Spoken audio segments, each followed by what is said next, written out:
sheekada muuqaalka maanta waxay ku bilaamaysaa wiil 20 jir ah oo lagu magacaabo wiil hanteena waxa uu ku nool yahay xaafad aad u leedata laakiinse waxa uu ka shaqeeyaa mid ka mid ah jaamacadaha ugu caansan ee MIT Massachusetts Institute of Technology wiil waxa uu jaamacadani uga shaqeeyaa qaybta nadaafadda waxaan aragnaa isagoo nadiifinaya howlka jaamacadda ilaa maalintaasi uu si lama filaan u arkay xisaab aad u adag oo ku qoran sabuurada si xiisal ayuuna markaas u eegay cid kale ma korin waxaa koray professor lagu magacaabo Lambo professorkani waxa uu ballan qaaday cid kasta oo markan aragtidani halis in dhawaan lagu soo daabici doono jaraa'idada ka soo baxa dalka iyo in sidoo kale qofkaasi ixtiraam gooni oo ka dhex yeelan doono ardayda kale wiil ayaan aragna waxaan oo dhami warkama hayo laakiinse waxa uu aad u xiiseynaya inuu arrinkaasi xaliyo madiina meel baar ah ayuu galay waxauna halkaas kula kulmay saaxiibkiisa Jeesa balse markii uu iskaga soo tagay si uu markan xisaabtan u xaliyo guriga waxa uu bilaabay inuu markaa muraayada musqush u isticmaalo si uu arrinkan u xaliyo muddo badan kadib waa uu ku guuleystay dhammaadka isbuuca ayuuna shaqadii dib ugu soo laabtay isagoo sagxadda nadiifinaya ayuu isla jawaabtii ku koray sabuurada dhowr maalmood kadib professorku waxa uu arkay in hadda su'aashaasi la xaliyay waa uu rumaysan kari waayey waa kuma ardayga ku guulaystay inuu si dhaqsiyo leh su'aashani aadka u adag u xaliyo ardaydii kale ayuu weydiiyey balse ma jiro hal qof oo hadda arrinkani xaliyay isla fiidkaasi wiil waxa uu la socday asxaabtiisa waxa uuna arkay koox dhalinyaro oo markaasi gabar foodeynaya wiil markii waa u aqoonsaday ninkaasi dhalinyarta inuu horay u xoog seegan jiray waqtigii uu dhigan jiray dugsiga markiiba baabuurka ayuu joojiyey wiilkii ayuun u dhaqaaqay oo uu bilaabay inuu feero halkii dagaal ayaa dhex maray si xun ayuu u dhaawacay saaxiibkiis ayaa isku day inuu meesha ka kaxeeyo kahor inta aysan bilaysku imaana laakiinse arrinkaas aad ayuu uga daahay markiiba isaga waa la xiraya dhanka kale professor Lambo ayaa bilaabay inuu lecture ka dhex jeediyo ardayda hortooda waxa uuna yiri waxaynu ku jira qof cajiib ah kaasoo xisaabaadka aad ugu fiican qof kasta waxa uu doonayo qofka geniuska kaasoo hadda mushkiladani xaliyay laakiinse ma jirto hal qof oo ka jawaabaya professorka aad ayuu uga xumaaday inuu hadda ardaygaas u ogaado waxauna markaasi ardayda u koray mid kale oo midani ka adaga isagoo weliba u sheegay hadeer arrinkan ah sida fudud ku xalisan annagii asxaabteena waxaan xalinaynay in ka badan 2 sano dhanka kale wiil ayaan aragnay xabsiga ayaa laga soo damiintay balse saaxiibkiis waxa uu sheegay in 7 gudaheeda laga rabo inuu maxkamadda aado kadibna shaqada jaamacadda ayuu mar kale dib ugu laabtay waxa uu arkay dhibaato kale oo fudud oo hadda sabuurada lagu soo koraya midani aad ayay u fududay isagoo meesha taagan ayuuna bilaabay inuu xaliyo professor Lambo iyo arday kale ayaa soo baxay waxa arkay wiil oo markaasi sabuurada ka dhaqaaqay wiil ayuu weydiiyey waxa uu halkan ka qabanayay wiilna waxa uu bilaabay inuu shaqada iskaga tago professorkii markuu dib sabuurada uga soo laabtay waxa uu arkay in qofka jawaabta saxda uu qoray isla ardaygaasi fiidkii shaqada kadib hantin ayaan aragnay waxa uu dib ugu soo laabtay baarka isaga iyo asxaabtiisa dhanka kale professor Lambo ayaa bilaabay inuu hadda ardaygaasi aadka u caqli badan uu soo dabagalo meeshuu ka yimaaday ayuuna bilaabay inuu weydiiyo halka uu wiilku sugan yahay balse markiiba waxay u dhiibeen edhikaarkiisa iyo meesha isaga looga tixraaci karo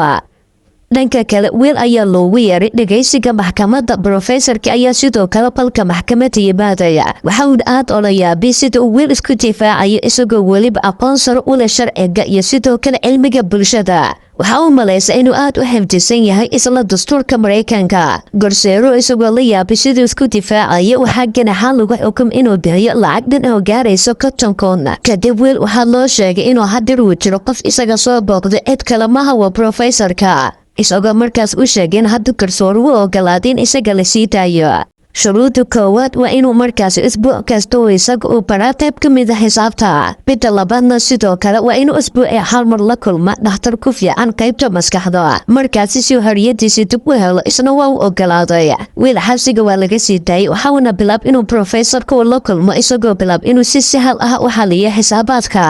Professorkiina wiilkani waxa uu bilaab inuu aad oo la dhaco laakiinse dhibka ayaa waxay ahayd dadkii loo keen in isagu markaasi daaweeyaan isaga ayaa u malaysa inuu ka khibrad badan yahay khabiirka cilmi nafsiga waxa uu arkay siduu wiilkan ugu jeesjeesayo qaybta cilmigiisa tani oo keentay inuu meesha iskaga tago professorkii markaasi waxa uu keenay khabiir kale oo qaybta maskaxda aad ugu fiican marka isna waxa uu bilaab inuu ku maadeyso taasoo keentay inuu khabiirkii kale meesha iskaga tago lambo waxa uu ku dhowyahay inuu qoosto laakiinse waxa uu markale xasuustay macalin ka tirsan halkani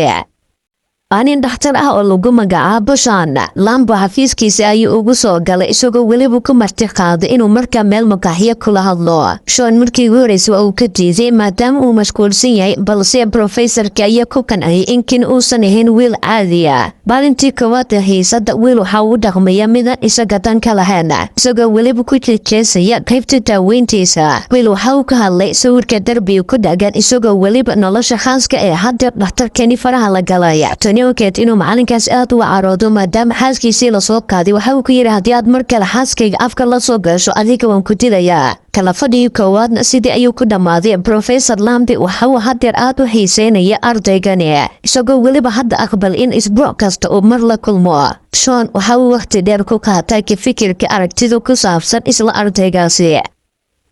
dhanka kale wiil waxa uu markaasi saaxiib la noqday gabadh lagu magacaabo Skyler waxayna u sheegtay inay lacag badan ay ka dhaxashay iyada aabaheeda waxayna qorsheynaysaa inay hadda gasho jaamacadda Stanford haddii waxa la gaaray kala fadhigii labaad Sean ayaa go'aansaday inaysan markina xafiiska joogin oo ay dibadda u baxayaan wiil waxa uu bilaabay hadaladiisa sarbeebta balse macalinkaasi ayaa ka joojiyay isagoo weliba u sheegay inuu aad uga fikiray isla erayadii uu maalinkii hore kula hadlay waxa uuna markaa professorkaas uga waramaya jacaylka iyo siday xaaskiisa isku guursadeen intii maalintaasi lagu jiray wiil maalintaas oo dhan waa uu iska aamusana macalinka ayaan inta ugu badan hadlayay fadhigii xigeen waxaa la gaaray waqtigoo hadda wiil uu hadli lahaa markan xiga waxay ka hadleen xiriirada gabdhaha macalinkaasna waxa wax ka weydiiyey waxa uu ka qorsheynaya Skyler wiil waxa uu sheegay inuusan doonin inuu waqti badan oo la sii socdo Sean waxa uu dareemay inuu hadda isagu ka baqayo mustaqbalka isagoo ku yidhi inaad hadda gabadhaasi raacdo oo aad guursatid waa xiriirka dhabta ah ee nolosha Sean waxa uu markaasi la wadaagaya sheeko gaar ah oo ku saabsan xaaskiisa oo dhawaan ku geeriyootay xanuunka kansarka tani oo keentay in hadda wiil uu aad u dhoola cadeeyo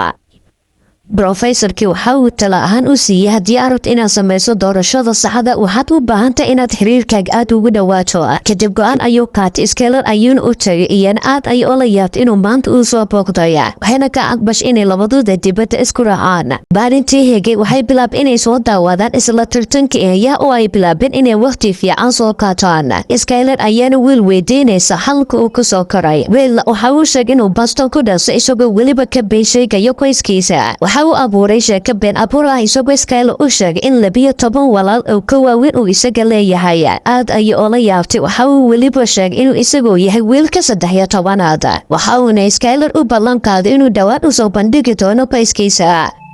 Skyler waxay ku adkaysatay inuu markaas isaga baro qoyskiisa dhabta laakiin isagu weliba uu diidan yahay isla markaana waxa uu go'aansaday inuu baro asxaabtiisa oo uu jaak ugu horeeyo hadeer kooxda ayana bilowday inay hadda si fiican u soo dhex gasho dhamaadkii habeenkaasna sida ay labadoodii meesha uga soo tageen kadib professorkaasi Sean ayuu meel ashaah kula kulmay si uu markaas u hubiyo wiilkani daaweyntiis inuu hadda horumar fiican laga gaaray sidoo kale professorkaasi waxa uu aad uga welwelsan waxa uu wiil u qorsheynayo in kaas Stanford ka gasho balse isagu markiiba arinkaas uu ka soo horgeesaday waa uuna ka adur daartay inuu iyada raaco Skylerna way ku adkaysatay iyadoo weliba rabtay inay goobtaasi tagto markaas runtii dham ayuu u sheegay inuu isagu ku soo koray xarunta agoomaha oo sidoo kale yahay qof sabool Skyler waxa ku tiri aniga adil lacag kuguma soo racan maxaa sidaan oo dhan ugu hadlaysaa aniga hadii lacag layga tago ma inaan dadka kale ku raaco lacagtooda dacanimadooda ayuu ku soo raacay tani oo keentay in dhexdoodii hadda khilaaf ka dhasho wiilkii ahaanba hadda xakami ayaa ka tagay waxa uu bilaabay inuu kayliyo isagoo Skyler u sheegay meesha ay rabto ay tagi karto waxa uu sidoo kale u sheegay markii uu yaraa in sidoo kale caruurta asaagiisa ay jir diri jireen Skyler waa iska ilmeysay iyadoo markin isku daysay in ay tikiso waxayna u qiratay hadda in isaga jeceshahay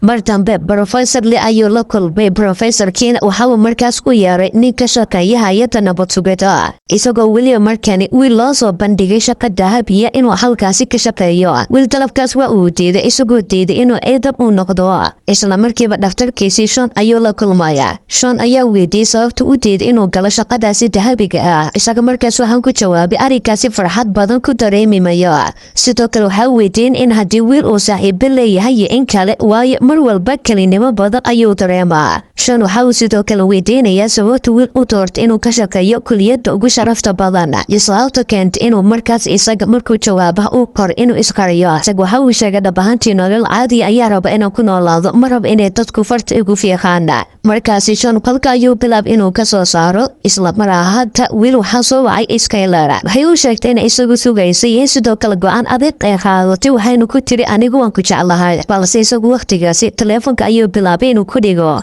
Skylar nolosheedii ayuu hore u sii wadatay iyadoo weliba California u ambabaxday halka isagana uu weli joogay Boston saaxiibkiisii Jack ayuuna markaasi la shaqaynayay weli waxa uu joogay Boston isagoo ka shaqaynaya shirkad dhisme dhanka kale Professor Lambo ayaa bilaabay inuu isaga la hadlo isagoo u sheegay inuusan ballantii ka qaaday uusan u waafin waxa uu markaas u sheegay inuu mar kale uu xabsiga dib ugu laabanayo Jack ayaa wiil la hadlay isagoo weydiinaya waxa uu qorsheynayo isna waxa uu sheegay inuusan waxbarasho uusan hayn balse uu rab inuu hadda Boston joogo Jackna aad ayuu fikradaasi hadda uga soo wargeysaday kadib meesha qadaasi kadib wiil waxa uu booqday maalinta ballanta ee Sean dhakhtarkii waxa uu sheegay inuu hadda u diyaariyo warbixin ku saabsan markaas warqad loo koreeyo garsoora inuu hadda uu yahay nin caafimaad qaba Sean sidoo kale waxa uu raadiyay wiilkii macluumaadkiisa in aabihiis uu ahaan jiray nin aad u isticmaalo khamriga waa uuna dareemay meesha hadda laga haysto isagoo weliba ku yiri arrinkan waa inaad ka gudubtaa haddii xasuustaasi hore markuu soo xasuustay dareenkiisii oo dhan ayuu xakameyn waayay oo uu bilaabay inuu iska ilmeeyo